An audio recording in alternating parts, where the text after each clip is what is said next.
Okay, Marvel. Finally releasing some heat this year, giving Black Panther the budget they deserved all along. Phase 4 has been pretty mid overall. You can attempt to dispute it, but deep down, even surface level, you know it's true. With pandemics and major goings on, I always tend to soften up a bit when it comes to critiques because these last few years have been tough on everyone. Still practicing that pandemic grace until further notice.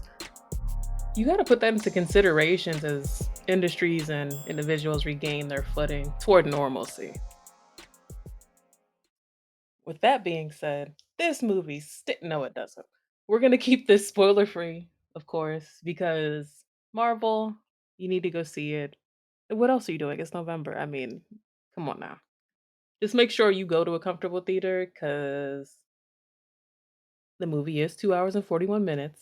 Runtime is a bit long, in my opinion, but it's an action packed movie.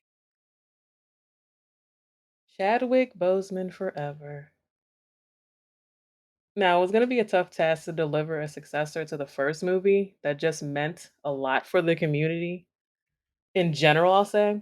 Even for those of you who went out in fake curtain and dashikis, there's room for all. Don't worry. The fact that a black lead in a superhero film is still a rare feat is wild. Seeing how the experience was revered despite how you thought the movie was is a powerful thing. Having that foundation, I hope that energy transfers and is recognized because they really delivered. When's the last time you saw an outpour of support like that for a movie? In theaters at that, making it more of an experience rather than just, oh, I'm just gonna go to the movies, chill, get out, go and go out. That's it.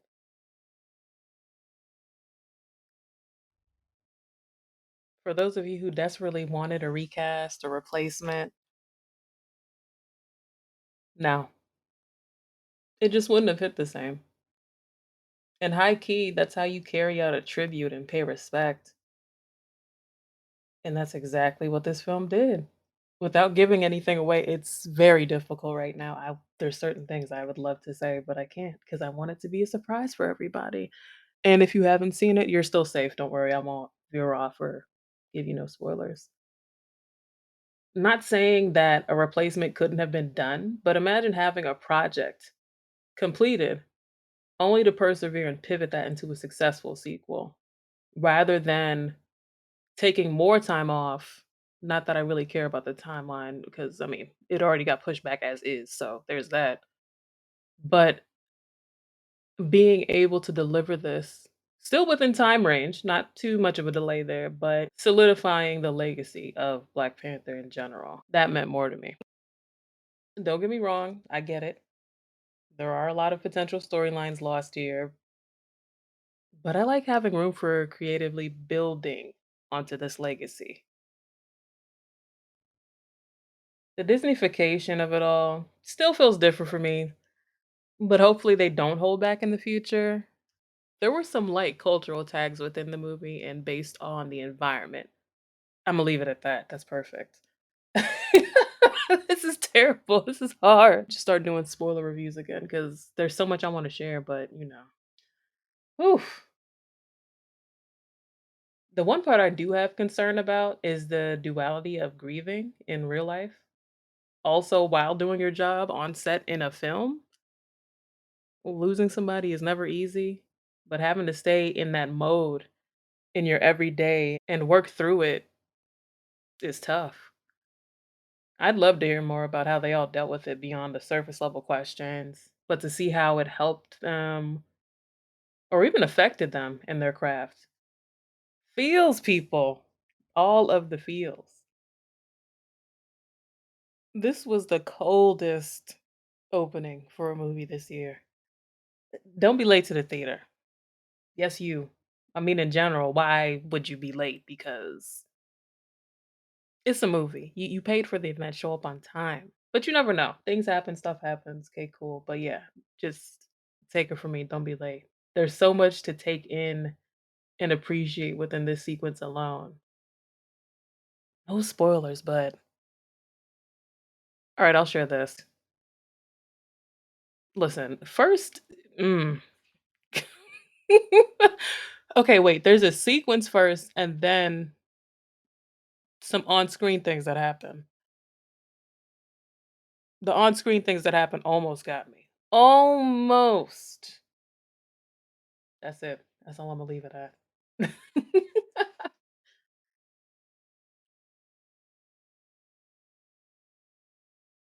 Now, the world building and character development were well done.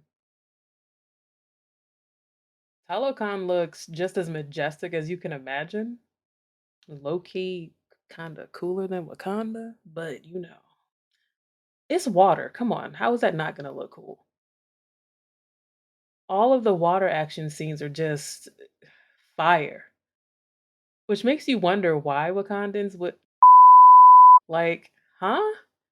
You have aero technology, but it was great to see the growth of the characters we're familiar with and how comfortable they are in this skin. Not in a bad way, but their performance didn't feel forced or I can't even say unfamiliar because that's not fair, honestly, because that's the first time out making a movie like that. But it didn't feel jokey, if that makes sense. We got some range here. Side note, this is one of the most beautiful casts in a movie. How is everyone fine? The costume design and practical effects were on point. So visually, it's just stunning to look at. This is like, I mean, who's closing their eyes during a movie? Obviously, to blink, but it just like you don't want to miss anything in the movie visually. There's no doubt that it will be another success for the franchise. I will say show respect when it comes to these performances. Everybody did well in their respective roles. The two standouts for me, hands down, were Angela Bassett, of course, Queen Mother, and Tenak Huerta. You might remember him from other films such as The Purge, Narcos, all of that. But this role, yeah, he did that. Now, I will say there were parts that fell a bit flat and could have been replaced with more development for newly introduced characters. And even Wakanda itself, it does get a little hokey with the cameos. At one point, I was literally waiting for Francis Ngannou and Israel Adesanya to show up. Yeah, you, mm, you'll know. Just you'll know. Other parts that were included to weave together future appearances were a bit mid too. Understandably, because I mean, there's a lot of loose ends that need to be tied together before proceeding, I'll say. Another thing is to stop announcing future projects to keep that wonder and surprise level for viewers up. Even if you aren't a huge MCU fan, the key plot point was obvious, like clearly obvious. Oh, I want to say more, but ugh, just shh. Some of the details, Disney, just hush. Like, reel back in on the trailers too. I really missed the whole anticipation of going to see a movie and not having it all revealed within trailers. As huge as MCU is, the promo speaks for itself at this point. All to say, don't show me all the good parts in the trailer. Not saying this happened here, but I'm just giving the general PSA because, man, I will put out like six, seven, eight trailers before a movie drops and expect people not to know what exactly is going on. Wild. And lastly, the overall conflict was meh to me. How can I say this? Okay. I feel like it drew more potential attention than they expected, as opposed to remaining behind the scenes. And that's it. Without saying too much, you'll likely be wondering the same while watching it. All in all, I rated it a strong 4 out of 5 stars. It's a great way to close out phase 4 and piece together future character arcs for TV series as well as movies. As we move into phase 5, some areas could have been better, but considering the responsibility that this movie had to take on and the time and effort made in order to honor Chadwick Boseman, weaving it into the film seamlessly, you gotta respect that. You know you have to stick around for mid-credit scene, of course, duh. Just sit down.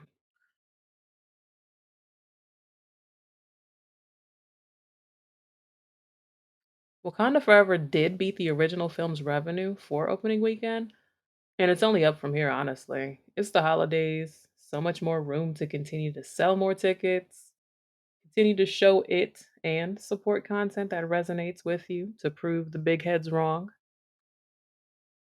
And biggest piece of advice is be ready to feel your feels. All of them. Not just sorrow and sadness. All of them. Be sure to connect with us on Spotify. Hit up the Q&A and poll sections to leave your thoughts about Black Panther Wakanda Forever. You can also do so on Instagram, Twitter, YouTube, or verbalvibemode.com. You can leave a voicemail to verbally share your thoughts, feelings. All links are in the description box, of course.